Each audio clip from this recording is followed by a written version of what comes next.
Hello, everyone.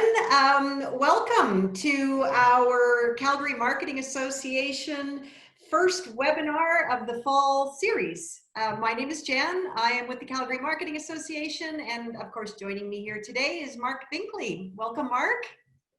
Hi, thanks. I'm just watching all the names coming in. I know. Everybody. So yeah, we have close to 200 registrants as of about 11 o'clock this morning. So let's give everybody a minute just to get logged on, and then I will formally introduce you, Mark, and hand things over to you. Sounds good. Okay, so just a little bit of housekeeping while everyone's loading on. First of all, thank you, all of our attendees, for joining us, and a special thanks goes out to our members for staying with us and staying involved throughout the summer and throughout all of this interesting times during COVID-19. And a special thanks I would like to send out to our corporate partners who make all of these webinars and events and presentations possible. So thank you very much to our platinum partners, Canada Post and Calgary Economic Development. And thank you to our gold partners, ATB, DAC Group, Vovia, and Post Media Solutions. So thanks to all of you for once again making this possible. So Mark, our presentation today is called Share of Triggers, a new way to measure brand campaigns.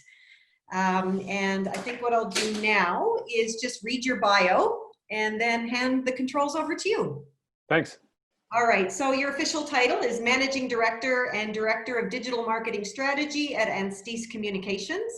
Mark spent 3 years as the local media manager for Sports Check and Atmosphere before progressing to the manager of digital strategy, analytics, and paid search.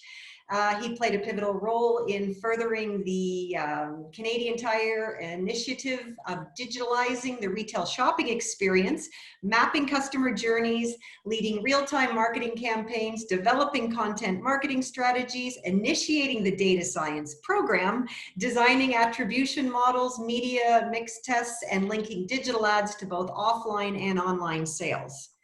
And because of all that, Mark's work has been recognized and awarded for excellence around the world in multiple categories. And I am proud to say that, of course, Mark is a member of our Calgary Marketing Association Board of Directors. So welcome again, Mark, and thank you for taking time out to present this presentation and your findings around it, because I know you're a very, very busy person. No problem. Okay, so I'm just going to hand it over to you now. Folks, For sure. I would just like to remind you this webinar is being recorded, and we are accepting Q&As. So please feel free to enter your questions in the Q&A area. You just click on the bottom of your screen and type away. We will do our best to get to all of your questions, either as Mark presents, and of course at the end we'll leave time for Q&A. And over to you, Mark. Awesome. Well, thanks. I'm just kind of looking at all these names. It's really cool to see all these people here that I know. So thanks for jumping in. And if we haven't met yet, hi, I'm Mark. I'm really excited to present this information to you guys. I'm really passionate about what I'm going to talk about today, which is called Share of Triggers. And let me just flip over. So yeah, Share of Triggers is a better way to measure brand campaigns. For anyone that knows me, you know that I like to try and build campaigns that don't suck. And, you know, easier said than done. There's lots of things that you can do that is really, really impactful in terms of getting a lot of reach, a lot of impressions, a lot of views. But it's the impressions and what they do in the market. It's the impact they make that I've always been trying to figure out how to solve for. So luckily, over the course of this past year and really over the course of the summer, I've done a lot of discovery and found this really cool way to help measure brand campaigns. I think is going to help everyone here. So feel free to, as Jan has mentioned, feel free to jump in and put any comments or questions in the Q&A, and I'll hopefully be able to get to them. Jan, can you just confirm if this screen is covering anything? No, you're good. Okay, very good. So like any good story, we've got a beginning and a middle and an end. I'll try and get to the bottom line right up front so that everybody who wants to just kind of chew on something has something to think about. There's a little bit of story I think we'll all kind of appreciate. I'll talk about the trouble of branding, what I think modern brand management really is. We'll get into the share of triggers framework, and then I've got some final thoughts for you. So the bottom line, there's a marketplace out there. It's full of people. It's full of customers that we're trying to reach. And traditionally what we do is we try and measure this through things like demographics or psychographics. You know, a lot of the sort of 25, 54 type of male or female with a high household income, it's that kind of thing that we're typically marketing to, and sort of when we create these brand personas. And what I suggest is that there's a better way to do this. And it's not that the segmentation of the market is wrong. I think it's a really good idea. I think it's a much better idea than just targeting the entire market, but it's really how you segment. And so the share of trigger idea is really about understanding what the triggers are that initiate a consumer's buying journey, instead of just grouping them by age, demo, that kind of thing, is grouping them by the thing that starts their journey. And so it doesn't matter how old the person is. It doesn't matter. You've heard things like stages, not ages, I'm sure, in the past. And so people who start a journey and the reasons why they start a journey is something we can measure, and it's a way that we can make brand campaigns a lot better.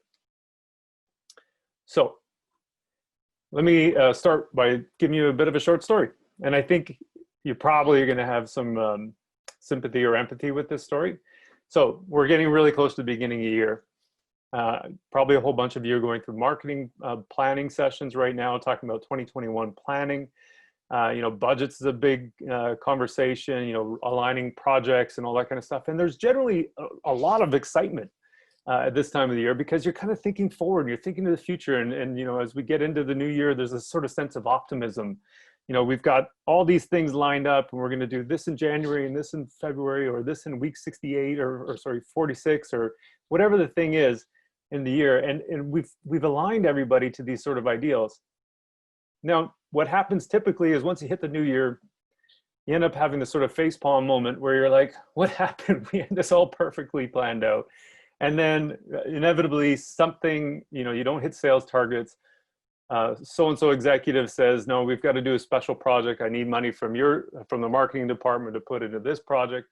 You know, there's a whole host of things that come up. And so the plans you had really well laid out and very well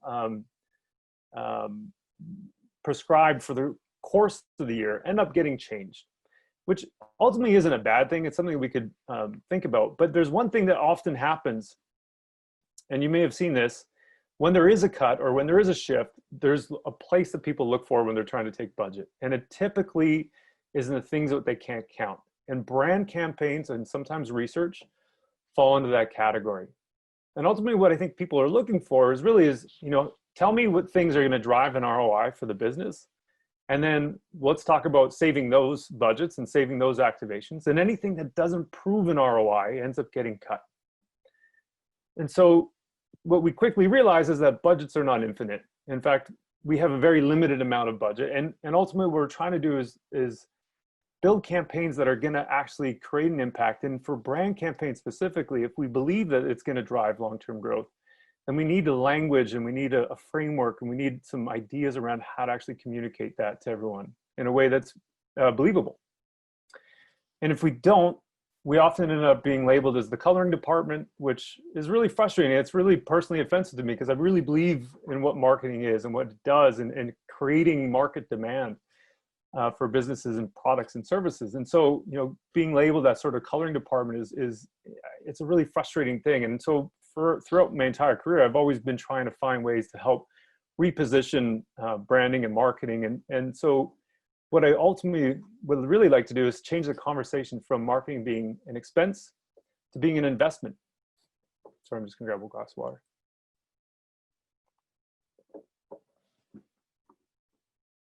So that's the story to set this up. And really, when we get into the trouble with branding, there's a definition just to level set everybody. I know there's a lot of us on the call, and we all have various versions of what branding is. But I think this is a really good description. And so branding, I would say, is the art and science of influencing perception about a product, service, or an organization. A brand is a little bit different in that It's that, you know, I've heard great examples of, it's that gut feeling that people have about you. It's what they say when you're not in the room. And so brand is a little bit different, but branding, that action-oriented phrase or the action-oriented word, is about how we influence people to think and feel about us and our companies. Now, we've also seen, probably a lot of you have seen this diagram as well. So this is a classic study that came out a few years ago from Les Binet and Peter Field.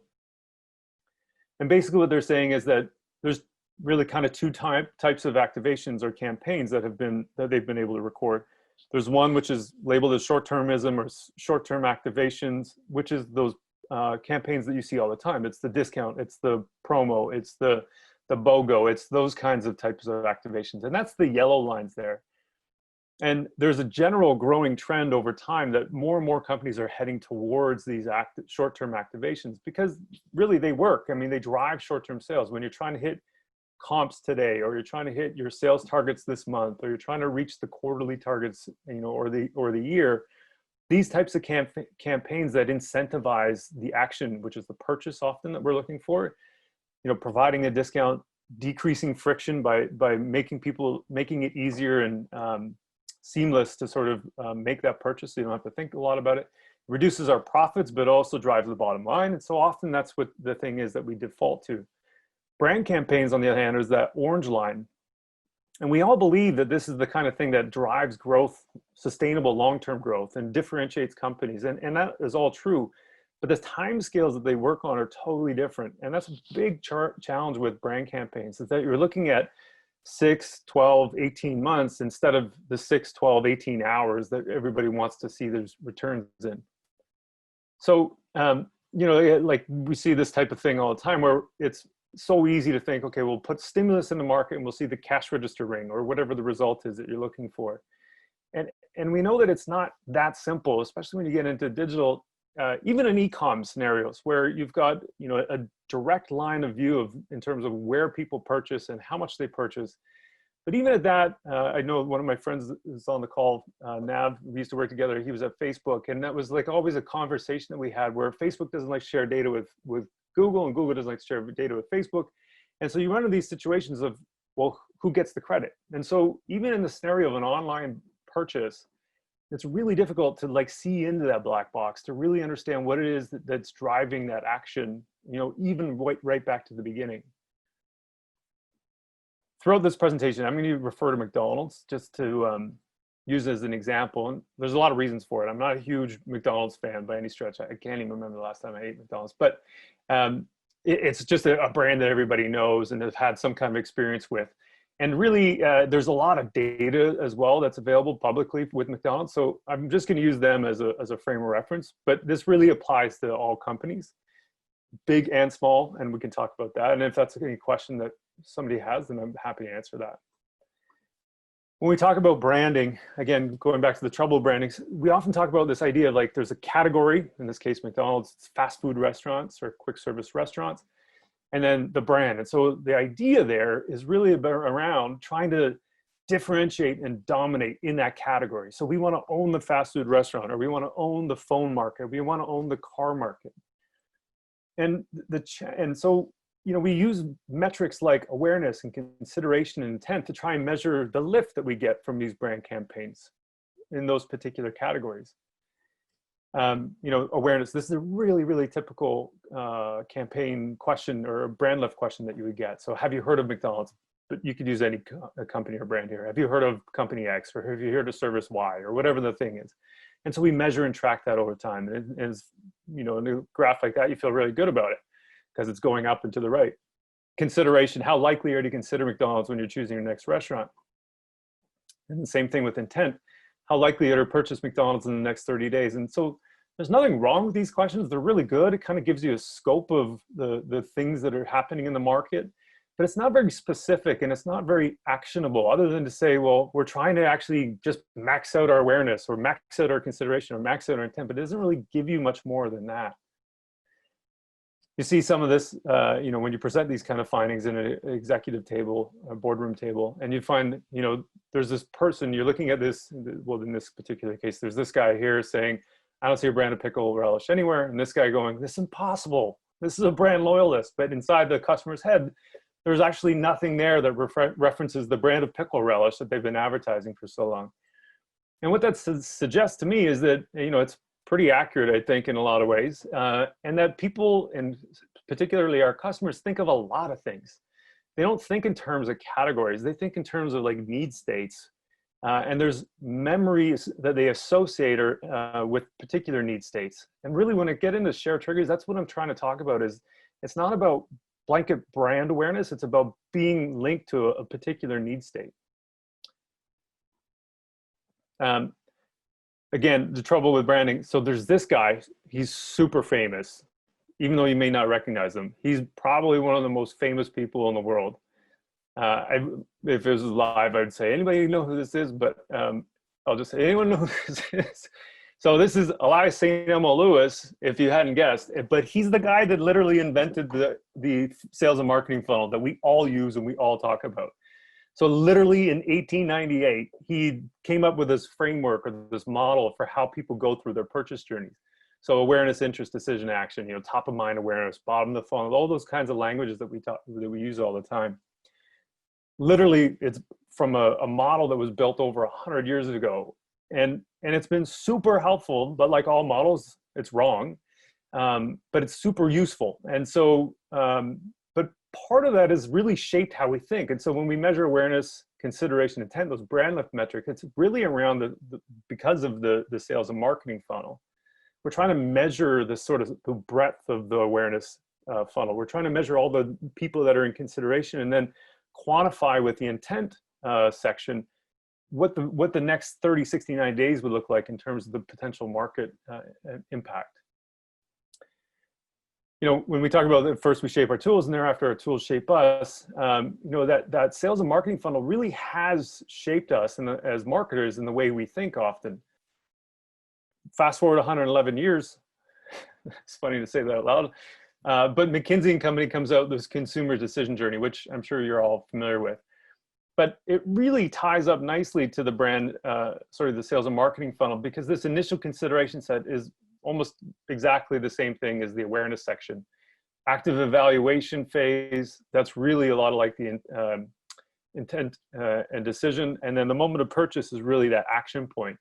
What's new and different here is the post-purchase experience, the loyalty loop. And there's this little thing here in pink that I really never spent a whole lot of time thinking about.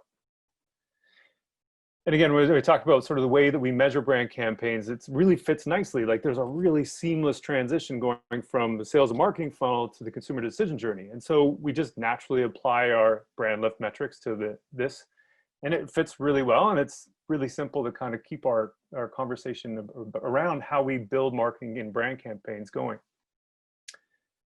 Which led me to this moment earlier this year. Just around the beginning of summer, just before Stampede, I had this epiphany. I swear to God, I felt like Jacques Cousteau, like I discovered some deep sea creature or something. And it's this trigger. And I honestly realized that I had never really spent a whole lot of time thinking about the trigger. And so there's a whole bunch of stuff that I got into this past summer. And I spent a lot of time thinking about triggers and how we could use them to be predictive instead of responsive and reactive.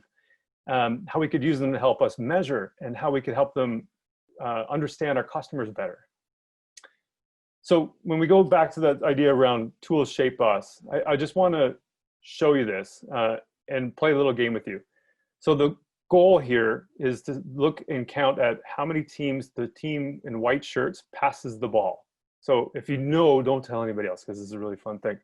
But I'm going to hit play. It'll probably take a second to load this. So give me a second.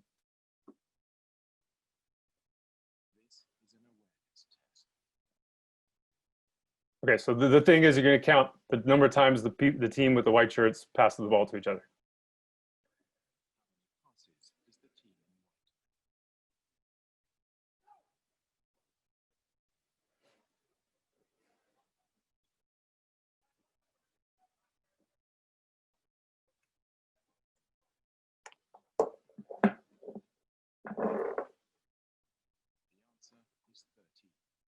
Did you get it? So I kind of knew the answer, and I ended up counting 13, but I was so focused on this. But here's the funny part.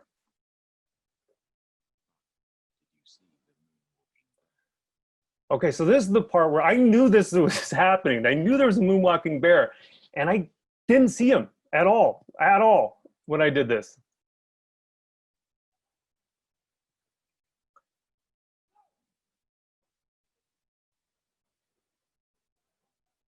Here comes the moonwalking bear.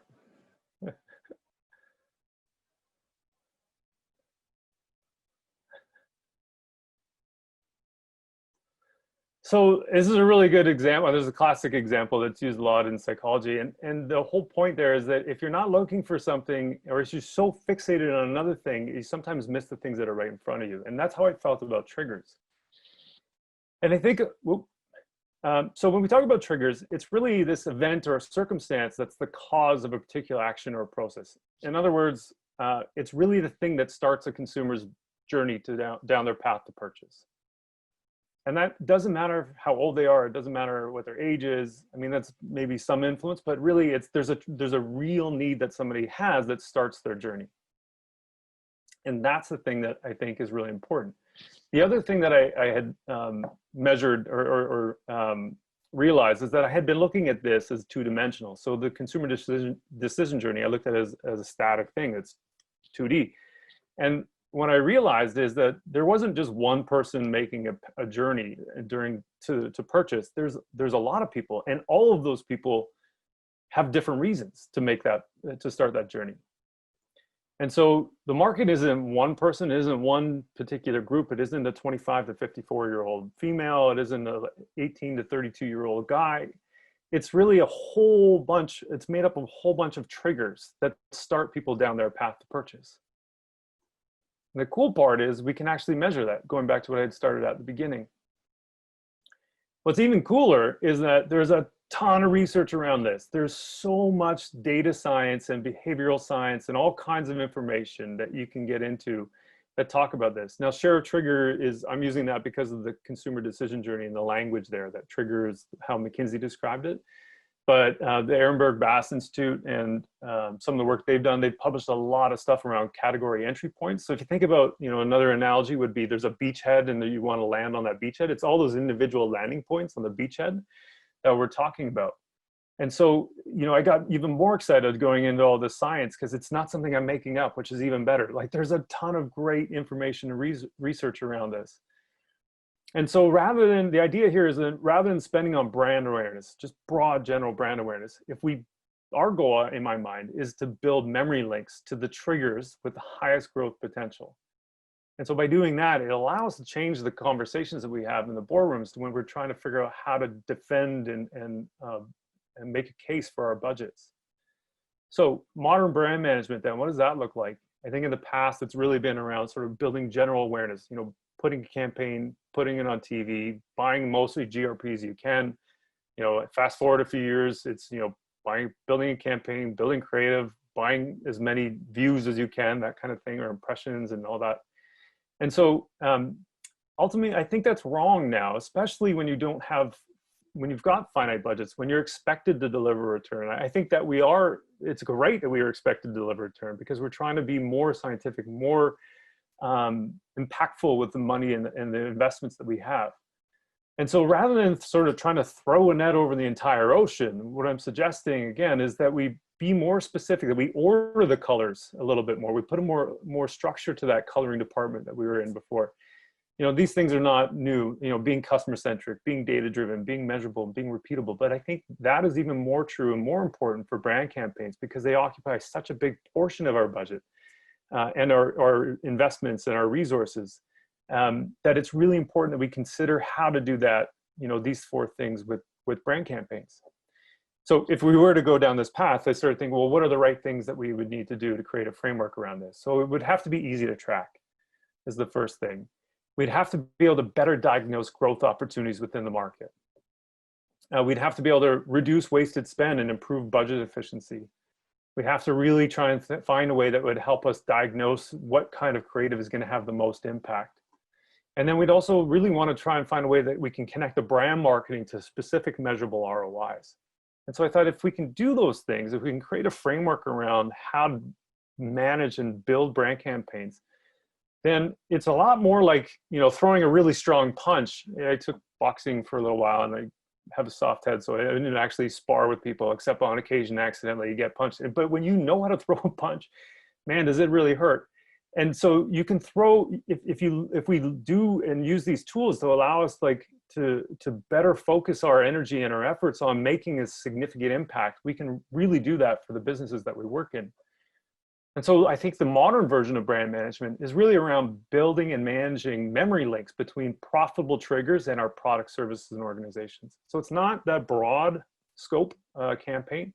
It's really trying to find ways that we can build and manage between the triggers that are most strategic importance for the companies and the brands and the services and the solutions that we have for our customers.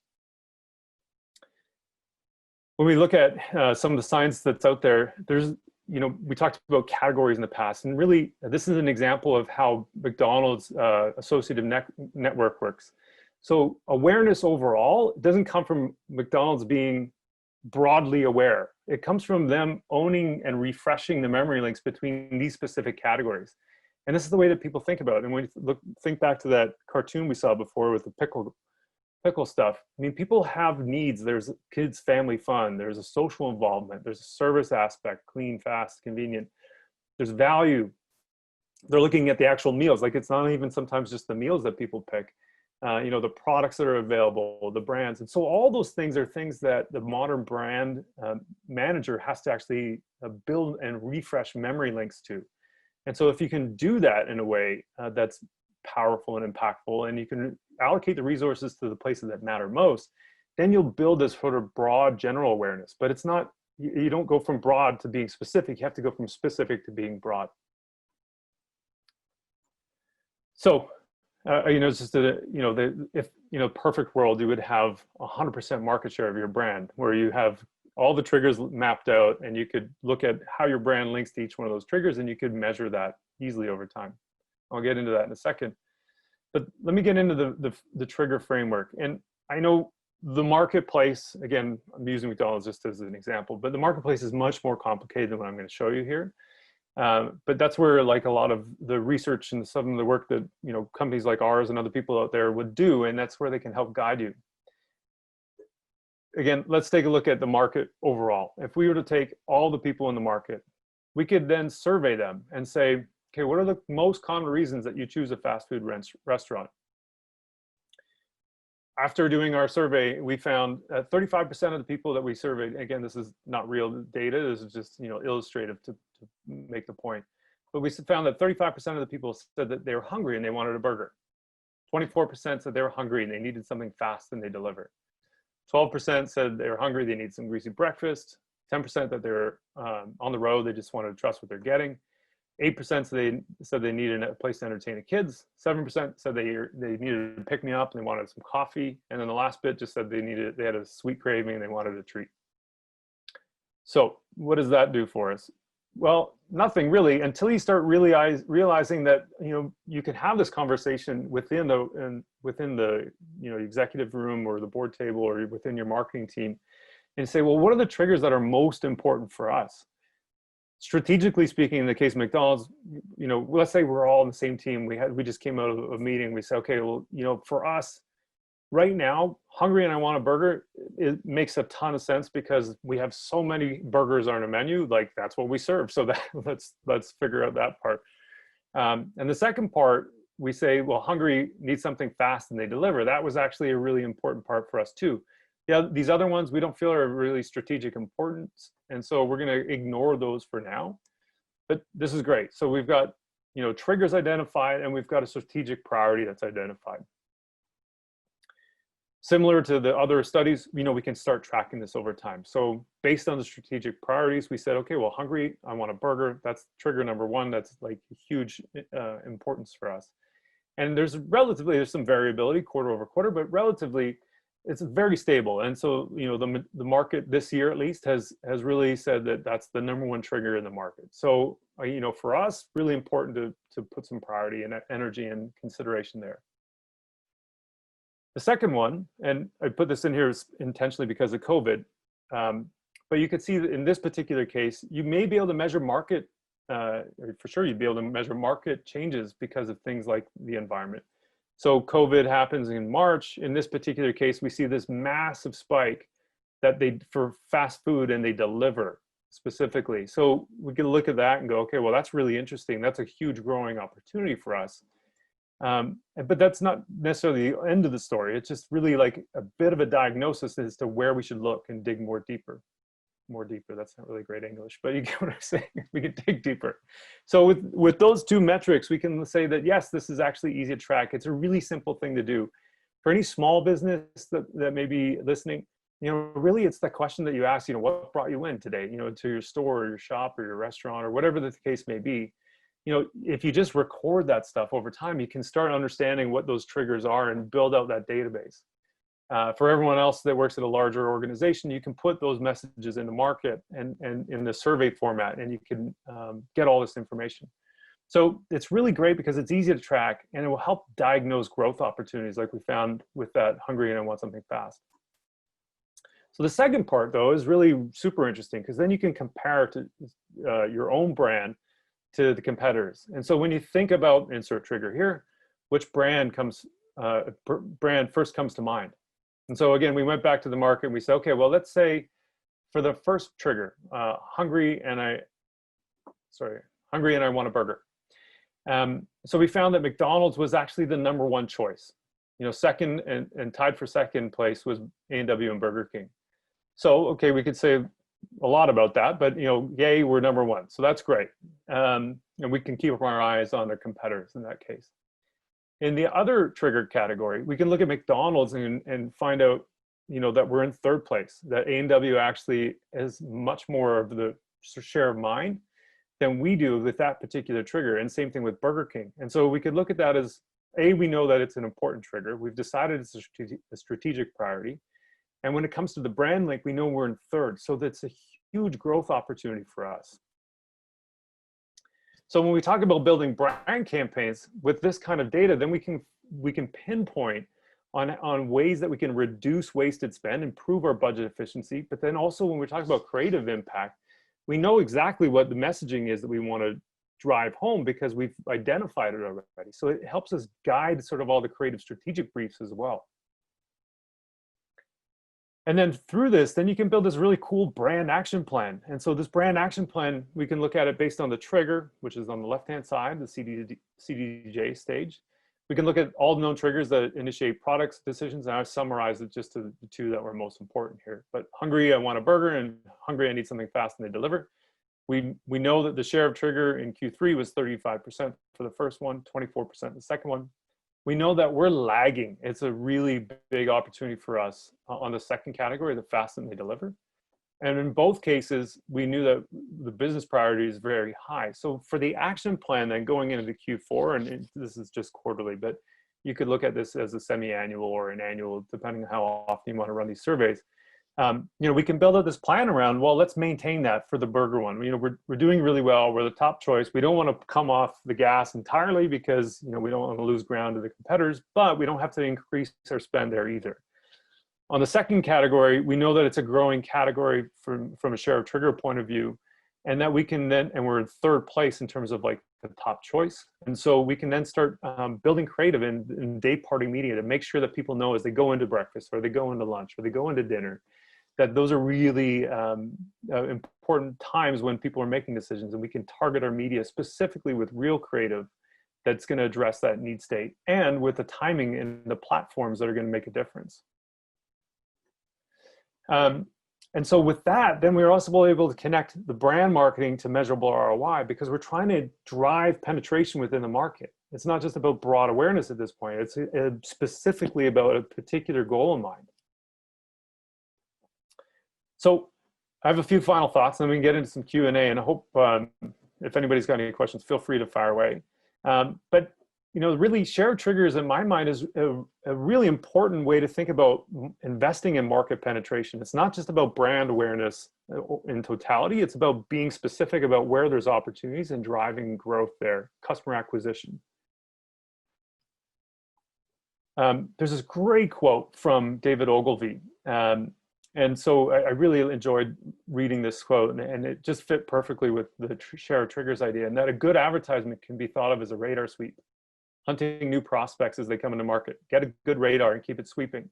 And so from that perspective, I really think the share trigger methodology is that radar sweep. It's a thing that helps you see what's happening in the market, seeing where there's opportunity, seeing where you've got a competitive advantage or where you have a competitive disadvantage, and trying to figure out holistically the best way to attract or attack that part of the market.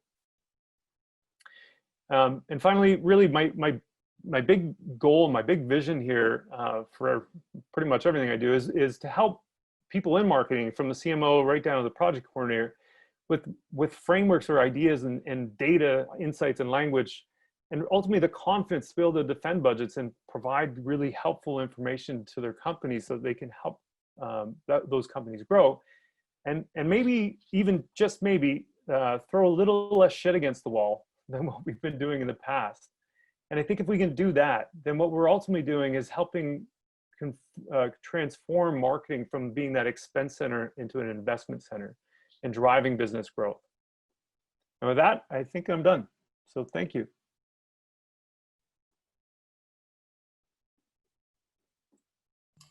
Thanks, Mark. I am hungry for burgers and can't get my mind off of the dancing, moonwalking bears. Yeah, right. Yeah, thank you for that. That's a lot of information in a very short period of time. So thank you for consolidating some really large thought processes into this presentation. We do have a few questions, so I'm just going to jump straight into the first one and just go through them. David Louis has said, hello and great presentation. How do you go about in allocating your marketing spend for your campaign along the funnel? Mm-hmm. Is that standard and then you are ready to adjust, or do you have to just stay fluid? Yeah, so the Binet and Field study provided some insights into that. And so what they found through their research is that there's a spectrum, and every industry is going to be a little bit different. I mean, in general, what they would say is, like, consider putting 50 to 60% of your budget into brand marketing and 50 to 60, and the remainder into tactical marketing. So if you think about all the different stages within the consumer decision journey, there's sort of the early stage, like the awareness, initial consideration set, and then in the active evaluation phase, you want to be able to reach customers there as well. And then also in the purchase phase, the things that also are invisible to a lot of marketers, myself included, is that, because the sales and marketing funnel, we think about those particular stages, I think, awareness, intent, desire, and action. And often we forget about the post-purchase experience and the loyalty experience. Loyalty maybe a bit more, but less so on the post-purchase experience. And so from looking at the marketing of the consumer journey in totality, I think it's practical to think about how you could divide that up across the entire journey, not just in the top half or in the the sales and marketing funnel. But in short, I would say, thinking about a pretty even spend between the sales and marketing activation type of events or activities and budget, and then the brand building aspects of it as well. And you're always looking, I mean, once you've gone through the cycle, then you have to review and readjust, correct? Because there's the whole mouth and the influencers, that whole piece that social media has created of all the after sell, right? Yeah. Claire is asking, once again, great presentation, Mark. Is there a way you can identify customer triggers without holding a focus group or sending out a survey? Coming from a B2B organization, I find it cheesy to spam clients with surveys, and even if we do, the response rate is incredibly low. So how else do we gather our data? Yeah, that's a great question too. I think in some ways, this is where marketing needs to integrate with other teams, maybe. And so a business development team or a sales team, they really are such a rich resource of information and insights, because they're the ones that often are the ones face to face with the customer, and the ones that are trying to work through the objection handling and talking about like what the problems and the challenges are and finding a way to fit their solution into that business, the B2B environment. And so, even just a matter of like connecting on a frequent basis with the sales and marketing or the sales team or the business development team can be so powerful to get that information. You could also look at things like customer service team, even, depending on how much data and information they have. Some of the things that we've been doing with a few of our clients is actually giving the sales team or giving the business development team questions that they can ask, and then they record those questions like we talked about here with shared triggers. So that then, we can create a regular reporting cadence. So some of the information coming from that sales or the business development team is actually being filtered through to us, as an ongoing thing. And then from that, we were able to adjust and tweak creative messaging based on the new things that we're learning from the actual customers. Okay, so Dan is asking, do you see any opportunities for marketing automation and personalization in the brand management process, in particular when you're focused on triggers? I do, and I think, so personalized, so one-on-one marketing, I have a lot of opinions about that. One thing I would say is, I think when you're looking at one-on-one marketing or looking at personalization, the objective isn't personalization. The objective is relevance. And so we're trying to create one-on-one marketing because what we're trying to say is we want to be relevant to that person. So that's the totally fair statement. When it comes to triggers, it's 100% about relevance. It's 100% about like understanding people and their need states and then building creative around that. Some of the biggest campaigns in the world, like Super Bowl ads, are some of the most relevant campaigns in the world, but they're not one-to-one. They're all about mass, but they're specific to trying to address a need state or address like a particular problem or just entertain people. And so, I would shy away from the idea of like one-to-one being the objective. And, if you think about relevance as the objective, then I think this trigger framework is a perfect fit with that idea. Okay. There was a question about, Mark, are you located in Calgary? And the answer is yes, you are based in Calgary. Or online, which is anywhere. Yeah, or anywhere in the world now. Yeah. Okay, thank you for this excellent presentation. I really enjoy the pragmatism of your perspective. How is this McDonald's campaign concept different from running a business building campaign that supports a key brand message? Yeah, so there's, UNA studies like usage and acceptance studies, there's driver analysis studies that are done. And, ultimately what this share of triggers does is there's a lot of similarities and overlap. What I'm trying to do is rather than recreate something brand new every single time with, there's an idea out there, I want to use the frameworks that are in mind. And that's like something that is, I think part of the reason why the sales and marketing funnel became so adopted, I should say, is because it's simplicity and people could understand it and they could explain it. And even if you weren't in marketing, you kind of get the idea of it. And so the share trigger thing is, as I mentioned before, it's similar to the category entry points. It's different from things like driver analysis. It's a little bit different from things like the UNA studies. Part of it is that when you're running a brand campaign that supports a key brand message, I'm not saying that we're not supporting a key brand message. Share of triggers actually is exactly that. It's just the way that we find what that key brand message should be is through share of triggers instead of just, spitballing and trying to do something outrageous just to try and capture people's attention because they're 6 seconds long and all those kinds of things. It's really about trying to understand customers and the reasons why they're starting their journey as opposed to just trying to outspend or outvoice other competitors in the market. Right. So I don't know if that makes sense, but happy to chat more about that one. Okay, so Jennifer, if you have any more questions, just or would like a follow-up, just please reach out to us. No, Jennifer says excellent explanation. So thank you for that.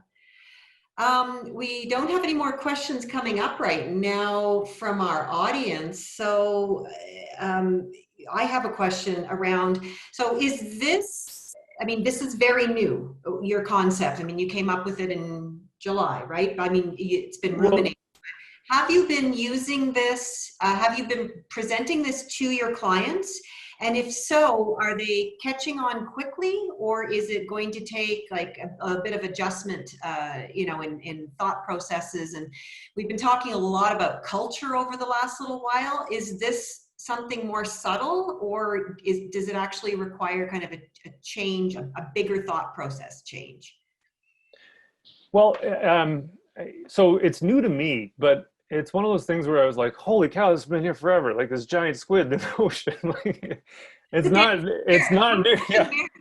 yeah. I really should have put a Jacques Cousteau picture in the slide deck, but it's not new. Like that's the crazy part that like I legitimately have never heard of this before. But once I kind of started making the connection and sort of putting dots together, I realized there's this wealth of information out there. And as I mentioned, like Byron Sharp is one of the guys that has done a ton of work on this. And so if anyone's interested, his books are unbelievable. He's got lots of publications in literature.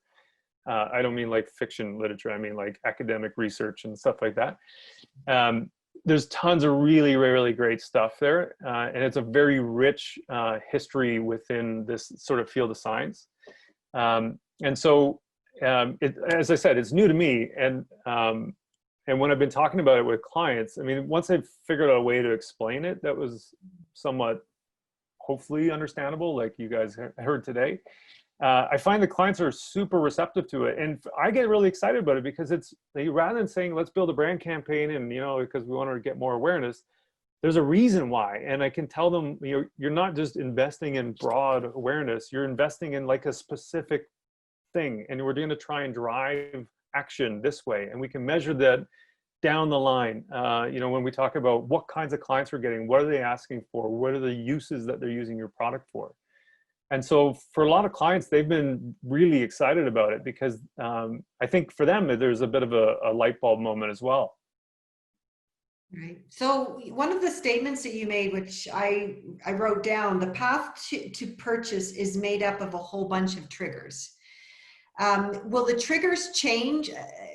I mean, I'm going back to this whole fluidity thing. Like I worked for a large corporation, and we would create a 5-year plan and a 3-year plan and a 2-year plan, or sorry, 3-year plan and a 6-month plan, and then every 6 months we would adjust the plan. I'm assuming the triggers are like that too. Like you set your triggers, and then you measure the results, and then you have to shift.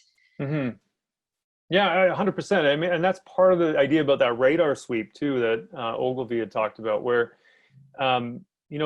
people are dynamic. I mean, if you had asked any of us this time last year what we'd be doing in this time this year, that we'd all be sitting in our basement offices and things like that, none of us would have guessed that. And so, really that's the whole point about understanding customers and businesses. Ultimately, their goal is to sort of serve people rather than like just force people to buy what they have to sell. Mm-hmm. And so, there isn't like necessarily an on-off switch, but business innovation happens over time. You see that, for anybody that's read the book Good to Great, that example that they talk about and the sort of the timelines they talk about going from good to great is 10 years. So, the example I've used before is like, everybody uses Steve Jobs and Apple, but Steve Jobs came back and I think it was 97, and 10 years later, they came out with the iPhone. So, if you talk about they were good at that time, but then they really became great. And, I think a lot of that is just that business systems and processes are always going to be in a reactive state to the market dynamics and the market changes. And so putting this sort of share of trigger feeler into the market and scanning, mm-hmm. The radar sweep helps businesses really truly understand what's happening in the market from the point of view of not just like adults 25-54, because that really doesn't change that much. But it's really the trigger that initiates that purchase journey. And if we can understand that, then I think we have a way better chance at making businesses become more innovative and more adaptive and more agile to the changes in the market. Yeah, very true. And you're absolutely right about this whole COVID thing, triggers are totally different. I mean, I'm thinking of airlines, for example. I mean, this time last year from WestJet, for example, I was getting emails on a regular basis convincing me to book my flights because they know that I go away every year at New Year's. And so book your flights, book your flight. Now I'm getting a series of emails saying like, trust us, our airplanes are disinfected. Trust us, we will Yeah. we're introducing COVID insurance. Trust us. So it's gone from, hey, book your flights before we sell out to, hey, here are the things that we can tell you to keep you calm, and so that you will be willing to, or have the confidence to get on our airplanes. Sure.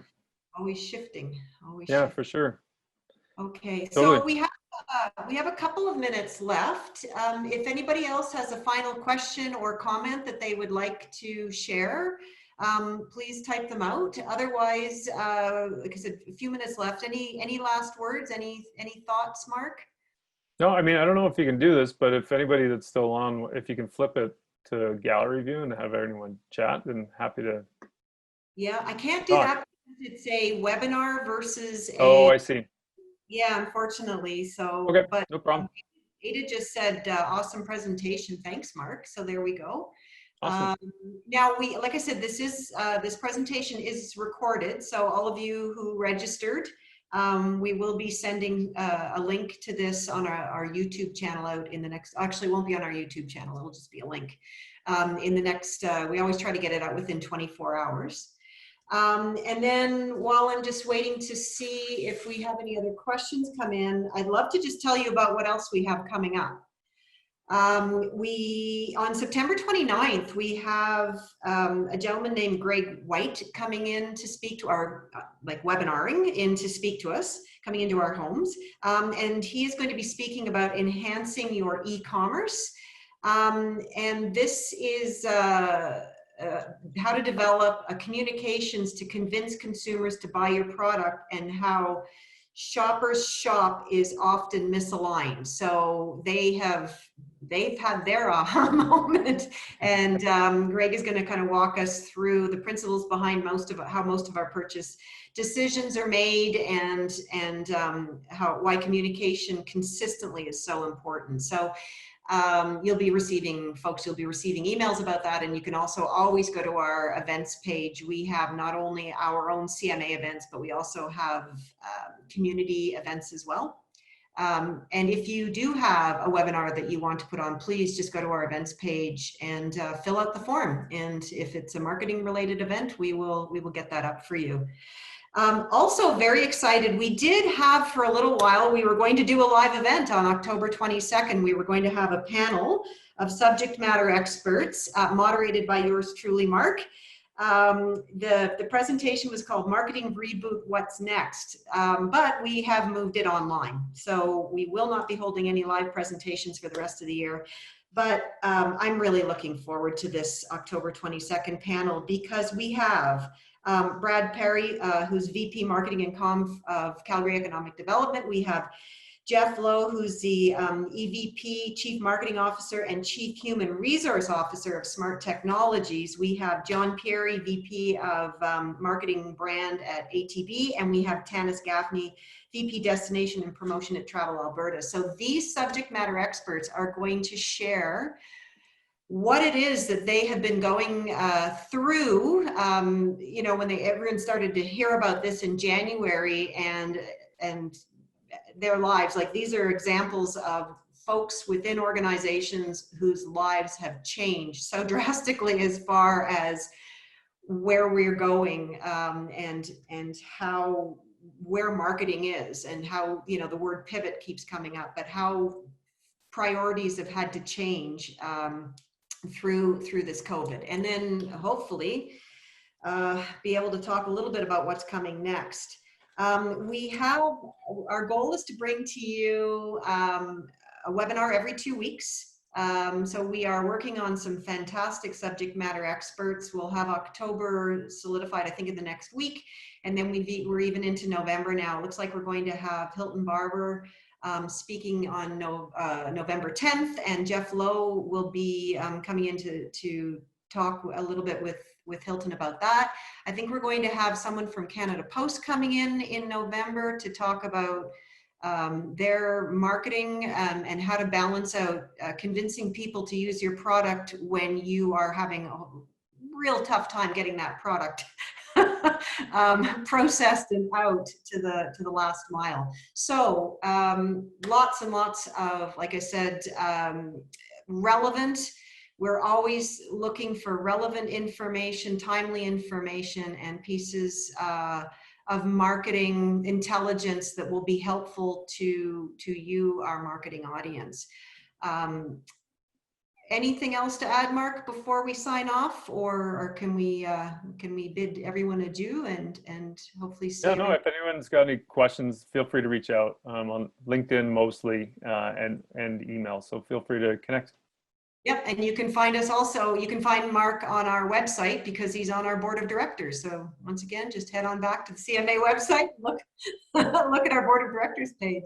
So thanks everyone for joining us today. Thank you, Mark. I know you're incredibly busy these days, so I really appreciate you taking that amazing information and boiling it down to a 35-minute presentation for us. So appreciate it. It was really fun to do. Thanks. All right. Once again, everyone, thank you for joining us, and we look forward to seeing you again real soon. Okay. Bye.